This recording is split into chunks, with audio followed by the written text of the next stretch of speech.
Shaburrux presenta Ecos de Terror. ¿Qué tal, almas perdidas? Una noche más que pasamos juntos. Como saben, soy Beren y hoy seré el centinela. Ivonne y yo hemos estado platicando del tiempo que tenemos de conocernos, ¿verdad, Ivonne? Sí, es bastante. Es una historia que quizá no les hemos contado y pronto tal vez lo haremos. Hoy nos invade la nostalgia, pues las historias que tenemos preparadas para ustedes hablan sobre la familia y el núcleo del hogar. Sin más, los invitamos a escuchar los 3 relatos, si es que se atreven. En fin, la noche se avecina y empieza mi guardia. Esto es Ecos de Terror.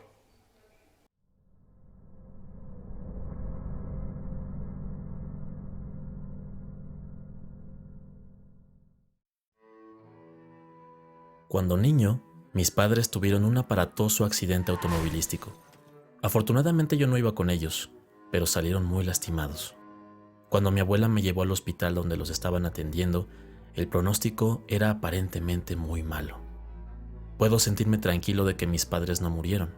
Sin embargo, pasaron una larga temporada en el hospital y en diferentes rehabilitaciones. Mi abuela tenía que atenderlos y al no haber nadie que me pudiera cuidar, me enviaron con la única familia que tenía mi abuela, una sobrina que vivía en Tuxtla Gutiérrez.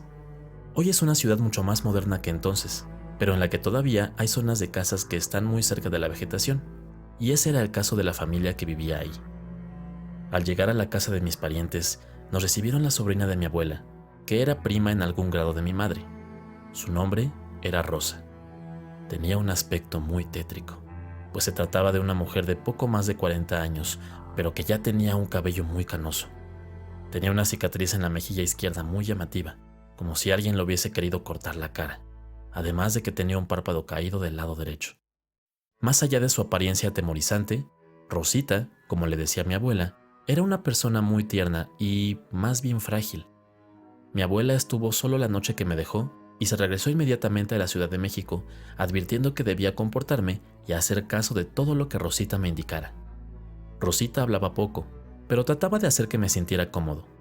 Al estar en periodo vacacional, realmente trataba de pasar el tiempo haciendo cosas simples. Había llevado algunos juguetes y todavía estaba en edad de entretenerme con libros para colorear y rompecabezas. Ella no tenía televisión y pasaba la mayor parte del día en la cocina, desde donde me observaba siempre vigilante, con esa mirada que me incomodaba debido a su ojo a medio abrir. Habrán pasado un par de días, cuando de la nada entró un hombre a la casa gritando con voz grave y de manera ruda. «¡Ya llegué, madre! Sírvame algo de comer, que vengo muriéndome de hambre». Rosita, de manera muy nerviosa, comenzó a servirle rápidamente. «¿Y ese escuincle cara de chango? ¿Quién es?», preguntó el hombre refiriéndose a mí, en un tono que recuerdo más en forma de broma que de burla. «Es tu primo de México, el nieto de la tía Olivia», respondió Rosita con una voz tímida. «Ah, mi primo», murmuró el hombre entre dientes y con un tono que revelaba que no le hacía mucha gracia. A mí se me quedó muy grabado el hecho de que fuera mi primo. Yo no tenía más familiares en la Ciudad de México, y siendo todavía pequeño, me generó un poco de ilusión tener al fin a alguien a quien llamar primo. Una vez que terminó de comer, mi primo se metió a una habitación al fondo de la casa. Se encerró azotando la puerta y no volví a verlo por el resto del día. Yo, por la curiosidad que me generó toda la situación, me acerqué con Rosita y le pregunté sobre él, particularmente por su nombre. Rosita me respondió muy seca. «Se llama Juan y es mejor que no te le acerques. Tienes prohibido ir a su habitación, ¿me entendiste?». La dulzura habitual de Rosita había desaparecido por un instante, y en su expresión ahora solo podía notar miedo. Un miedo que me transmitió a mí. A la mañana siguiente, Juan no estaba. La rutina que teníamos en casa de Rosita siguió así por algunos días, hasta que de nuevo, casi como una calca de la primera vez que lo vi, llegó mi primo Juan, pidiendo alimento y encerrándose en su habitación.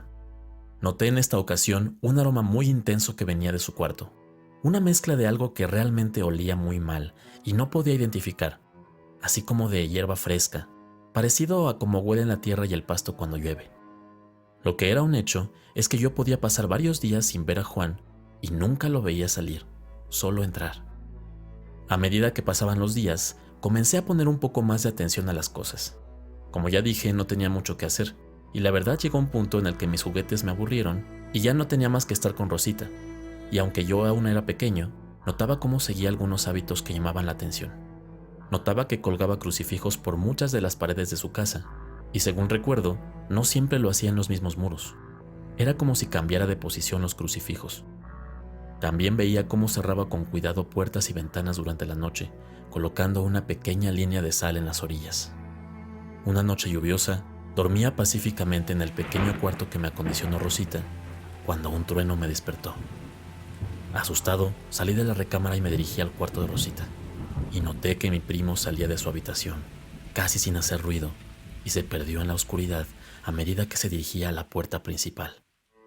Yo seguía asustado, pero el encuentro sembró en mí una idea que consideraba genial. ¿Y si espero a Juan y lo sigo para ver dónde va? Así estuve planeando el encuentro con mi primo. La verdad es que era yo muy ingenuo, y no sabía qué haría después si es que lograba seguirlo, pero sin mucho más que pensar, desperté durante varias noches fijándome por la rendija de mi puerta para ver si Juan salía. Debieron haber pasado 3 o 4 días, y por fin logré ver cómo dejaba su habitación, con el mismo sigilo de la vez anterior. Tan sigilosamente como pude, lo fui siguiendo hasta la entrada, y no sé cómo agarré valor y lo seguí incluso fuera de la casa. Caminó hacia los árboles, y entre la maleza, de pronto noté cómo se agachaba y recogía con sus manos lodo y se lo untaba en el cuerpo mientras decía algo que no podía entender y no recuerdo. Un momento después, ya no podía ver a mi primo, y de pronto vi a un gran felino salir entre los árboles, negro, de ojos amarillos y con una actitud amenazante. Por un segundo, podría jurar que me miró, para después seguir su camino lejos de ahí. Yo estaba muy asustado. Regresé a la casa, me metí a mi recámara e intenté dormir. Pero lo verdaderamente espeluznante ocurrió un par de días después, cuando Juan regresó a la casa. Como siempre, pidió de comer, pero ahora hubo una diferencia.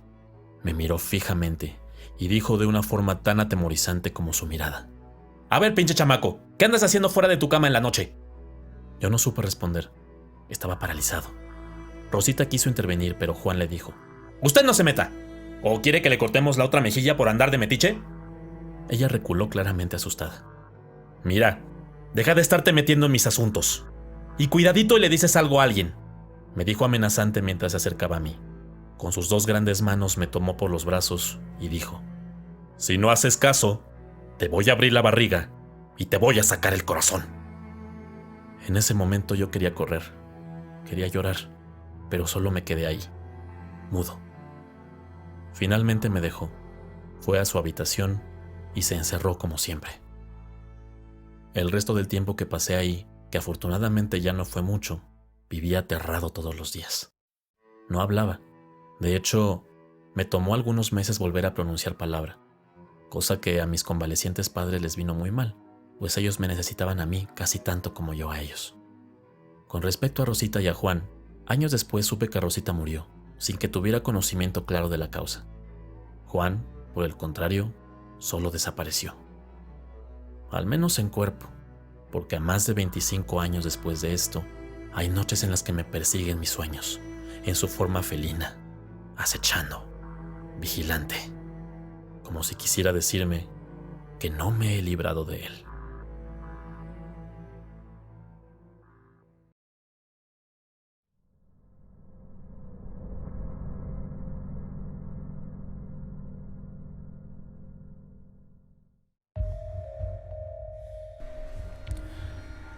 Ambas ramas de mi familia son de la región norte del estado de Puebla, de un pueblo llamado Nuevo Necaxa, cuna de la industria hidroeléctrica mexicana, la cual vio su origen durante el Porfiriato.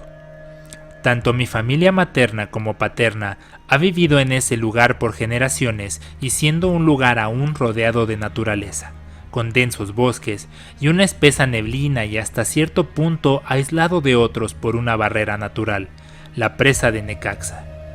Quizá es por estas razones que hay una abundancia de historias y leyendas. Sin lugar a duda, las historias que nos relataba mi abuelito paterno son las más impactantes que he escuchado, sin minimizar el hecho de que mi abuelito era una especie de ídolo familiar y afortunadamente yo tengo el honor de llevar su nombre. Una de las historias de mi abuelito involucra a la familia. En los años 30 del siglo XX, Nuevo Necaxa aún era una comunidad muy pequeña. A pesar de ser cuna de la industria eléctrica y casi paradójicamente, no eran muchas las zonas en donde había alumbrado, especialmente cerca del bosque. Mi abuelo creció en Nuevo Necaxa, con sus 3 hermanas y sus padres. Mi bisabuelo era de origen chino y era muy protector de sus hijos. Él siempre le recomendaba a mi abuelito tener un perro de compañía, especialmente cuando le tocaba hacer un recorrido por la noche, cosa que era frecuente, pues debía recoger a mi bisabuela cuando salía del turno nocturno, atravesando un buen tramo boscoso y que carecía totalmente de iluminación.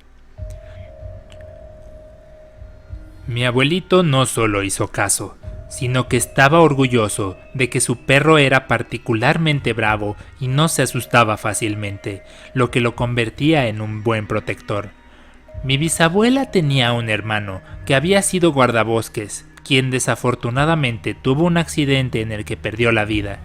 Según sabemos, lo habían invitado a un festejo en el pueblo que está cruzando la presa, al cual acudiría con su familia. En ese entonces no había forma fácil de cruzar de un lado a otro, y lo más común era hacerlo en una pequeña lancha o balsa. Tarde por la noche, y al regresar con algunos alcoholes encima, a medio camino el bote empezó a hundirse y les fue imposible a él, a su esposa y sus hijos salir bien librados, por lo que todos perdieron la vida. Algunas semanas después, en casa de mis bisabuelos, en una vivienda hecha de madera y lámina, construida cerca del río y de una ladera, se empezaron a presentar eventos inquietantes por la noche, ya entrando en la madrugada. Lo que describen es que empezaban a molestarlos. Los perros de la familia comenzaban a ladrar, aullando de manera frenética, como si tratasen de advertir algún tipo de peligro. De la aparente oscuridad de la noche se escuchaban y sentían golpes en las puertas y ventanas de la entrada con fuerza y violencia, haciendo crujir la madera y resonar la lámina. Esto transcurrió por varias noches en las cuales mi bisabuela, que era una persona que creía mucho en temas sobrenaturales, hacía lo posible por calmar a mi abuelito y sus hermanas. También sugería algunas acciones poco ortodoxas, como arrojar el contenido de sus basinicas y cómodos a modo de ahuyentar a los espíritus que estuviesen atormentando a la familia.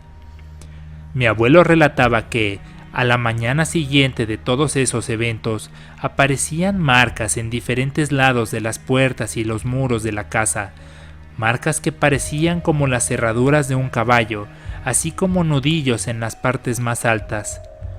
Un punto importante de todo esto es que todos los perros de la casa, incluyendo el de mi abuelito, después de ladrar y aullar de manera frenética, se iban a algún rincón, llenos de pavor e impotencia, e irónicamente, el perro que pertenecía a mi abuelito y que era el más bravo, llegaba al punto de hacer un hoyo en el piso de un pequeño patio interior, metiendo la cabeza por completo en la tierra. La familia evidentemente no estaba en paz, y ya después de varias noches se sentían completamente desolados por esta situación. Mi bisabuela decidió que era momento de hacer algo más, y les explicó a sus hijos y a su esposo que era algo de lo que ella se tenía que encargar. Una de las noches que empezó a suceder esto de nuevo, mi abuelo narraba que su madre salió pidiéndoles a todos que no salieran, que se mantuvieran en su lugar. Cuando ella volvió, los golpes y ruidos cesaron, pero su madre no pronunció palabra alguna. Al día siguiente, la bisabuela hizo que llegaran algunos trabajadores para que escarbaran entre tierra y grava algunas zonas del terreno donde vivían, hasta que encontraron algo que estaba enterrado. La bisabuela lo tomó, lo envolvió en algo para que no se pudiera ver lo que sostenía y se lo llevó. A partir de esa noche, no los volvieron a molestar de nuevo. Mi abuelito, con enorme curiosidad, Le preguntó a su madre qué es lo que había pasado, cómo es que había logrado que se detuviera. La bisabuela le contó que esa noche que salió a encarar la situación, lo que encontró afuera fue a su hermano, justamente al guardabosques que había fallecido en el bote junto con su familia.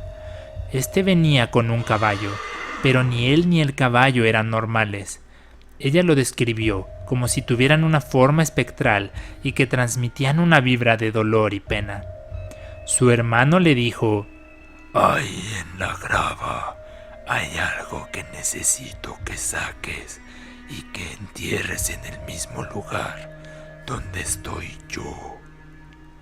Naturalmente, mi abuelito preguntó de qué se trataba. Lo que mi bisabuela encontró fue algo que ella describió como los restos de un feto humano al cual le dieron sepultura. Lo que imaginamos es que el tío había mantenido eso oculto, probablemente siendo el resultado de una relación extramarital y que él sentía la necesidad de ocultar de su familia. Sin embargo, no sabemos con exactitud la relación del hermano de mi bisabuela con este feto. Lo que sí sabemos es que los encuentros de mi familia con lo sobrenatural no se limitan a esto y que, en Nuevo Necaxa, hay muchas más historias que contar.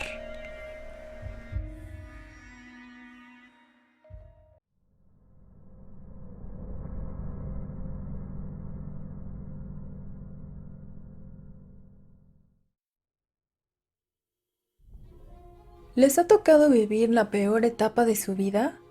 Lo sé, es una pregunta extraña y ciertamente una forma muy poco habitual de iniciar una historia, pero es justo lo que les voy a compartir, el peor momento de mi vida. Vivo en un departamento en la alcaldía Azcapotzalco, en la Ciudad de México.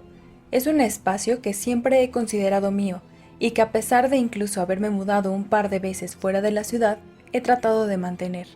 Es como mi lugar seguro, mi refugio. He tenido que ser una mujer independiente desde muy joven. Como muchas de nosotras, trabajo con un ritmo muy intenso y arduo para salir adelante y tener una vida digna y en ocasiones cómoda. Ha sido importante para mí darme esos momentos, esos ratitos para relajarme y disfrutar las cosas simples de la vida, por lo que mi departamento tiene ese significado especial al ser el lugar donde no solo vivo, sino donde busco mi paz interior. Tristemente, esta paz se vio interrumpida de una forma muy tétrica. La verdad, ya no tengo claro de qué pasó primero, solo sé que estos dos grandes cambios en mi vida sucedieron de manera simultánea. Comencé a tener problemas de salud, teniendo dolores muy intensos en todo mi cuerpo, y que no se calmaban ni con los medicamentos más potentes. Imaginen vivir con dolor todo el día, todo el tiempo, acentuado por aquellas fuentes de estrés como lo era mi trabajo y mi vida personal. Por otro lado, empecé a sentirme vigilada en mi casa, particularmente en mi recámara. Les podrá sonar ridículo, pero les juro que por varios días juraba que una de las figuras de peluche que tengo en mi recámara, justo en el buró junto a mi cama, me miraba con intensidad, insidiosamente. Se trata de una figura de peluche, más específicamente, el oso de color rosado que sale en la tercera entrega de la película donde los juguetes tienen vida propia. Este oso de peluche parecía mirarme por las noches. Al principio, juraría que cambiaba su expresión, pero más allá de un poco de miedo, no prestaba mucha atención, pues mis dolencias ocupaban la mayor parte de mis pensamientos. A pesar de mis continuas asistencias al médico y la importante cantidad de fármacos que consumía, mi condición no mejoraba significativamente.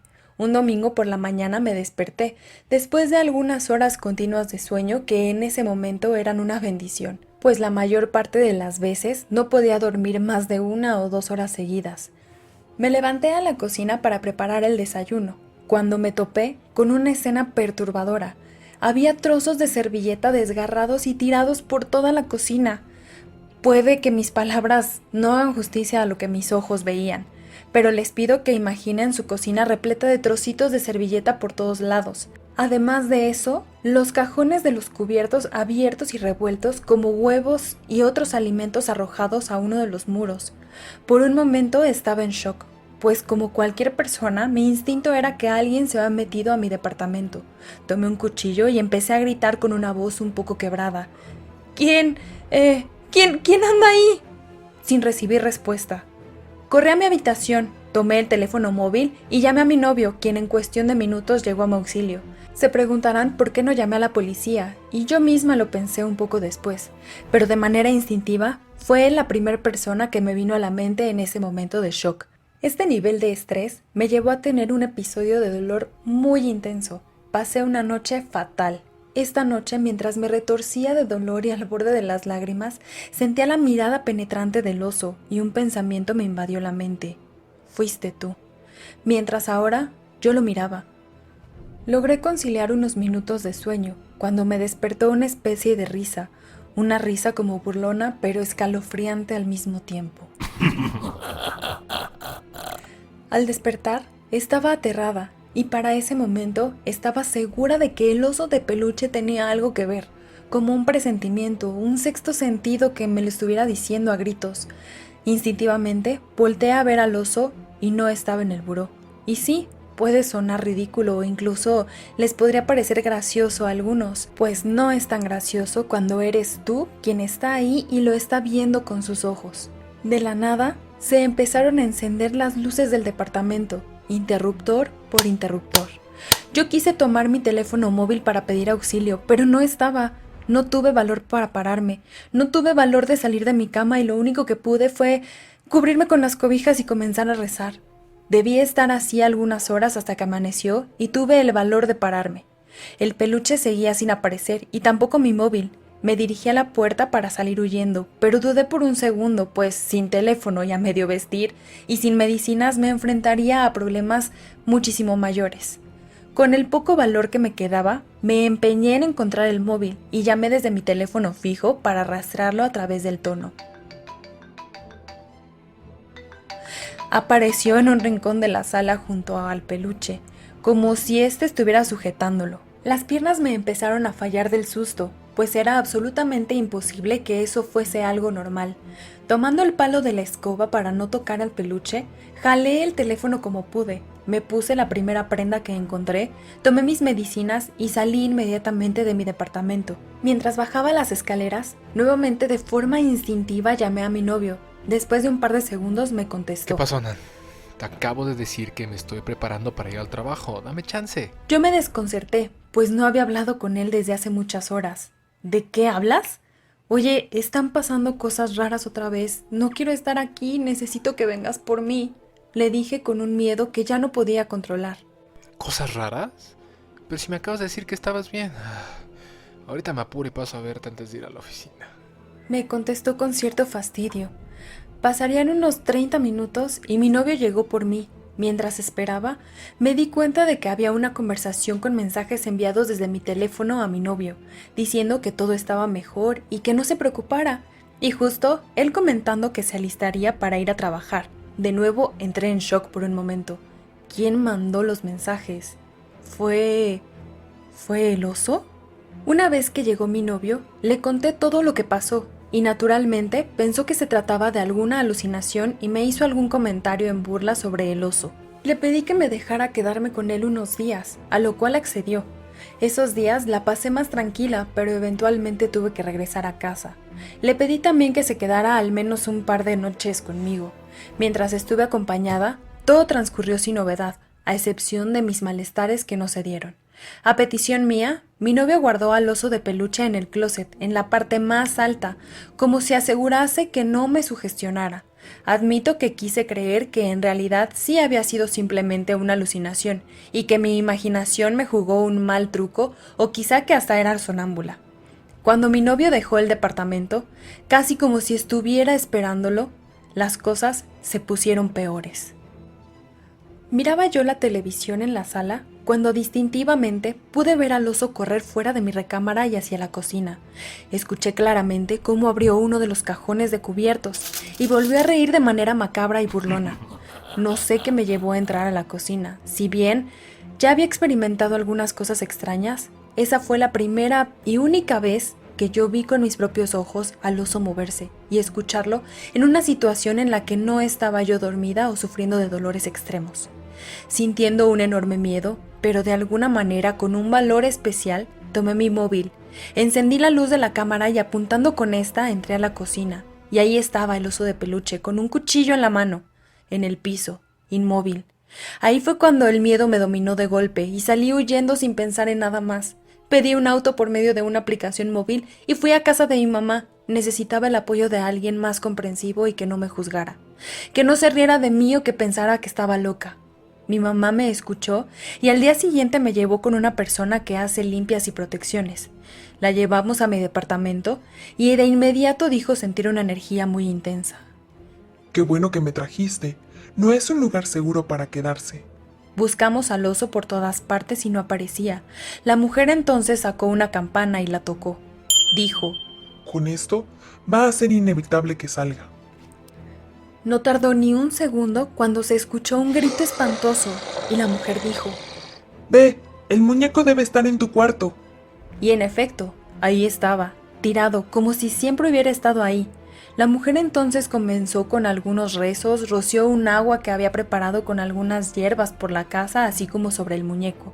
Oramos todas con Padres Nuestros y Aves Marías por unos minutos, hasta que la mujer dijo que era suficiente. Una energía negativa se pegó a este muñeco y por ahora está contenida.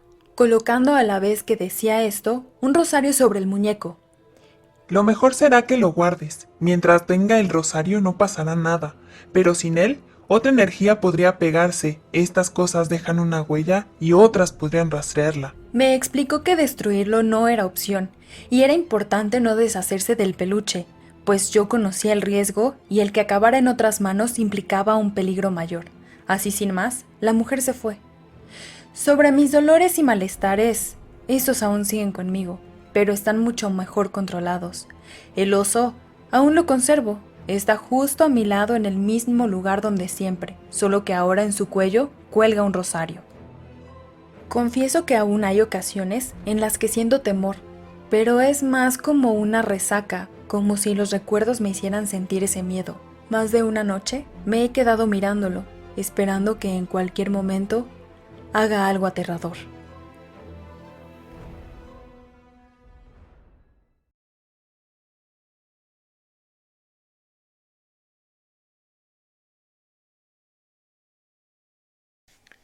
Esperamos que nuestras historias no los hayan afectado demasiado. Como dicen, no hay lugar como el hogar, ¿verdad? En fin, les pedimos que no olviden suscribirse, darle like a nuestro contenido y compartirlo. Si siguen vivos, los esperaremos aquí la próxima semana en un nuevo episodio. Buenas noches.